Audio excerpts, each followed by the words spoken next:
Vrei să afli de ce pe majoritatea hainelor pe care le porți scrie că sunt fabricate în China? Vrei să faci cunoștință cu regii benzinei? Ai auzit vreodată despre pirații scriitori? Știi care ar putea fi țara extraterestrilor? Dar ce a sfinților? Răspunsul la toate aceste întrebări le vei afla pornind în aventura descoperirii Orientului Antic. În primul rând, ce este Orientul? Dacă privești o hartă a lumii, toate teritoriile ce se întind la est de Europa, adică întregul continent al Asiei, formează Orientul. În funcție de distanța față de Europa, vorbim despre Orientul apropiat, în zona Turciei și Israelului, Orientul mijlociu cu țările arabe și Orientul îndepărtat cu India, China, etc. Cuvântul antic înseamnă vechi și perioada antichității se referă la începuturile civilizației omenești. Pentru a găsi răspunsurile la întrebările noastre, trebuie să aflăm câte ceva despre locurile și ocupațiile oamenilor din Orientul Antic. La început, toate popoarele erau nomade, adică nu rămâneau mult timp într-un singur loc, de obicei erau păstori în căutare de noi pășuni pentru animale. Nomazii veneau din toate colțurile lumii și purtau diferite nume. Africanii din adâncul Africii, semiții și hamiții din zonele arabe, indo-europenii precum arienii din Europa de Nord și mongolii din nordul Asiei.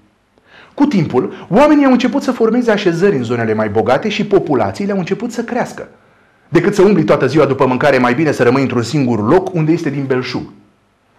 Mesopotamia, Egipt, India, China erau civilizații bogate care se bazau pe cultivarea pământului, fiind așezate pe terenurile bogate din apropierea fluviilor. Mesopotamia se întindea între Tigru și Eufrat, izvorâte din munții Armeniei, Egiptul pe Valea Nilului, în nord-estul Africii, India lângă fluviile Indus și Gange cu munții Himalaya în nord și China pe trei mari fluvii, Galben, Albastru și al Perlelor. Locuitorii irigau pământul folosind apa fluviilor pentru a obține culturi bogate. În plus, India și China cultivau mirodenii rare pe care le vindeau altor popoare. Palestina, Persia sau Fenicie erau pe zone geografice avantajoase. Palestina, ținut sărac cu singura zonă mai fertilă pe Valea Iordanului, era ruta prin care produsele de schimb circulau între Egipt și Mesopotamia. Vameșii erau foarte bogați pentru că percepeau taxe de drum. Persia, așezată pe podișul Iranului, făcea legătura între Orientul apropiat și cel îndepărtat. Fenicia, cu ieșire la Marea Mediterană, lângă munții Liban, presărată cu porturi, era un punct cheie pentru comerțul pe mare. Succesul civilizațiilor orientale le-a asigurat faimă până în zilele noastre. Teritoriul întins al Chinei și bogăția acumulată au transformat-o într-o mare putere economică.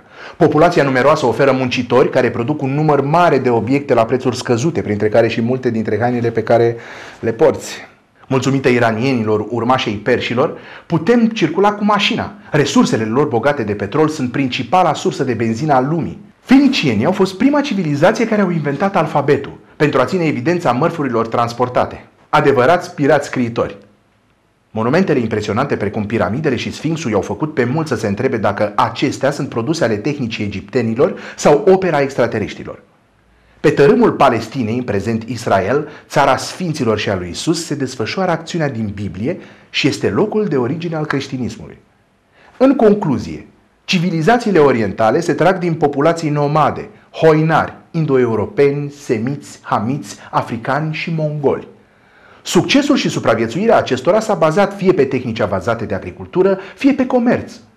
Civilizațiile orientale și relațiile dintre ele au avut mare influență asupra lumii.